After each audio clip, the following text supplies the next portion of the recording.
Hello, and welcome to CivilNet. We are in the Armenian Music Society, joined by Jivan Gasparyan Jr, renowned Duduk player and grandson of the legendary Duduk grandmaster, Jivan Gasparyan. Thank you for speaking with us today. Thank you. So it's really interesting that your grandfather had collaborated, you are very similar in that sense that he collaborated with the likes of Peter Gabriel, Brian May, Hans Zimmer, etc.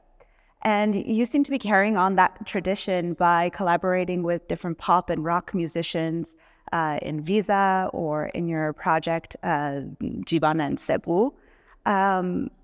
What is the motivation behind that, and how do you do it in the sense, how do you reach broader audiences while still maintaining the authenticity of the Duduk? My grandpa taught me from the first day of my life as I started to play on this instrument. My motivation is that you have to continue, you have to give more audience to this instrument, as I understand, because it's been done so many good ways of this, playing the traditional way, the melodies and improvisations and everything. But each Duduk player has its own sound, and the secret is that you have to create your own sound, as my grandfather did, as the other master musicians did. I created my own sound, but today's concert is about dedicated to my grandfather, 95th birthday of his life, and he's not with us in the year, but the fact is that this concert is showing everyone that as much as you remember that person, lives forever, right? Meaning names and whatever is done never dies. You live forever. Your name lives forever. Your body, of course, lives until maximum 100 years. And your name lives forever. Your memories lives forever for the other people. My grandpa gave me the name and the tradition, and he gave me everything with this instrument, And I continue and I keep the tradition, I keep his name. And he told me once, he said, your name is Jivan and my name will live another 100 years. And today is a fact that he's not here, but maybe no one could remember him, because people are busy with their lives. But I can never forget his name and what I do. And I dedicate this concert and this ensemble is very 85 years old, and they have maybe 2,000 songs, compositions arranged with 80 people, dance and musical instruments, and the choir, of course. And this will never die because they have already recordings. As many people, they want to get rid of this ensemble because of this financial situations in Armenia, of course, but I will find the ways to keep them, because this is my way of keeping the name alive of my grandfather, because he started here and this changed his life. This ensemble changed his life, and I have to keep this, because that's why people have kids. Otherwise they can live for themselves, It kind of leaves you with a sense of responsibility, I'm sure, as well, to without responsibility, you have nothing to do. You have responsibility of yourself, of course. First of all, to be, even if you are alone, you live your older life alone. Yeah, we will have friends. You will have some people around you. They have to remember you as a good person. When you have kids, from that day, you live for them too. Meaning you have to keep your name as the way that after you, they will live in a good way of life. without saying your father was this, remembering in bed. When they say Jivan's grandson, or my father's name was Gagik, when they say Gagik's son, everyone remembers me as in a good way. And that's the life to be continued. And do you think that the Duduk has the potential to become a global phenomenon? It is a global phenomenon because my grandfather made it in musical films, in soundtracks of most remembering films in Hollywood, Gladiator, Russian House, The Crow, maybe like 40 movies. And now I'm working with Walter Afanasyev in America, and he is a very good producer. I'm just recording a CD with Barbara Streisand, and we're gonna use the Duduk in 4 tracks, where she's doing a duet album with Madonna, Mariah Carey, Adele, like different stars. Today's like the best ones. And I'm gonna be in 4 tracks in that album. I'm doing my other album with Walter Afanasyev, just doing with orchestra, London Symphonic Orchestra, and Duduk with the movies. There are so many things to do, and I'm just planning one by after one. Because you cannot do everything all together. Today is my grandfather's 95th birthday. December 9th, 7:30 p.m. We're gonna play in Armenian Hall in Yerevan, and it's a very good performance from ensemble, from me and Artur Tushbajan. And Artyom Manukyan joined me. We postponed 3 times. Before, there used to be joining us like different artists from around the world. But today we decided to do this year, and December 9th was the best day, and not everyone could join us because of their schedules. But next year we are planning.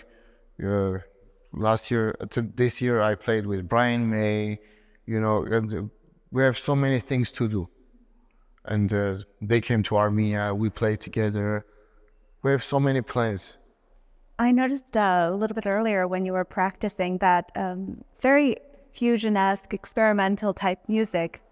I remember getting excited during the Dune film, listening to the Dune film soundtrack, that they used the Duduk as well. And what I understood is they were trying to kind of reinvent the instrument by, they created a sub-contra bass Duduk, and they were trying to get the very distinct sound from it and things like that. This is the natural one. When they have to use it, you have to call the performer to come and perform.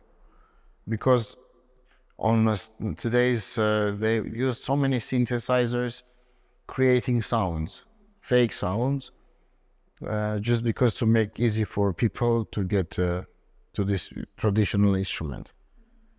I had so many offers to give my instrument to them, just to play and give them a library, as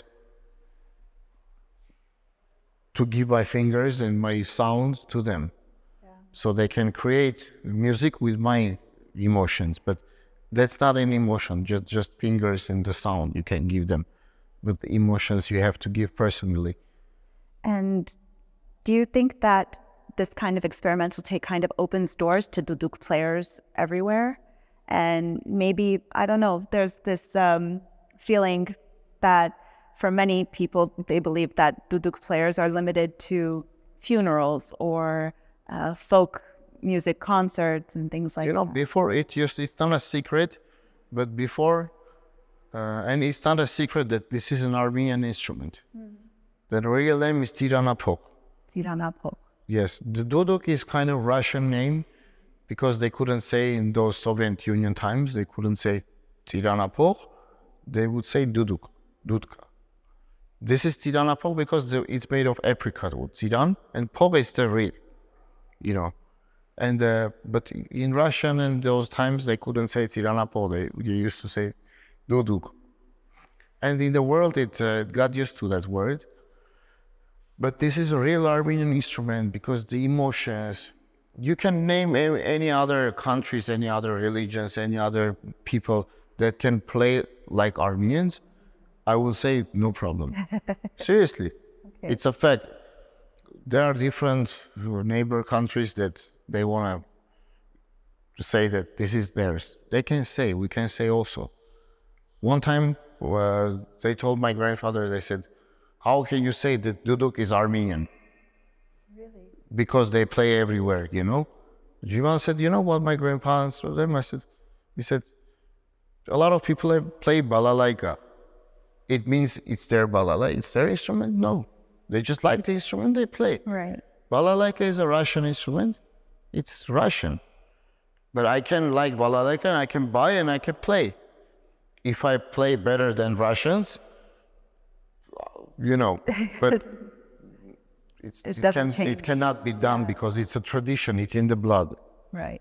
It's in the blood. And then that kind of brings me to my final question, and it's how cultural and musical heritage, oftentimes, especially in times of conflict, really tends to become politicized in some sense. And how do you feel about that? Like, no one can say that about this instrument. Yeah. No one can say this is not Armenian. Let them play their way. Seriously. This is, I mean, the history is showing that it has a history of 3,000 years. And before, I can tell you the secret, it used to be made of only this.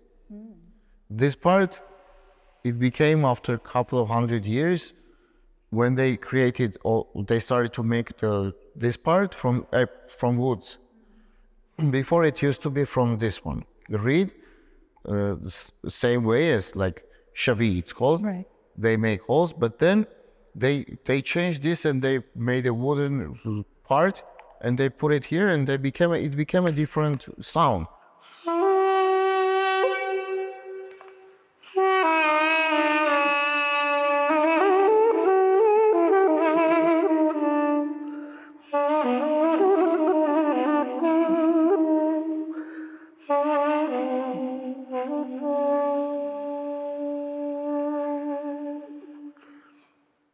This sound, no one can say it's theirs. It's ours and we have our feelings. We give... the instrument by itself cannot do anything. It's just an instrument, but when you combine the person with the instrument, it sings, it tells the history, it cries, it dances, it gives them happiness, sadness, I don't know. Just the instrument is nothing without giving the soul to that instrument.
Thank you so much for taking the time to speak with us today.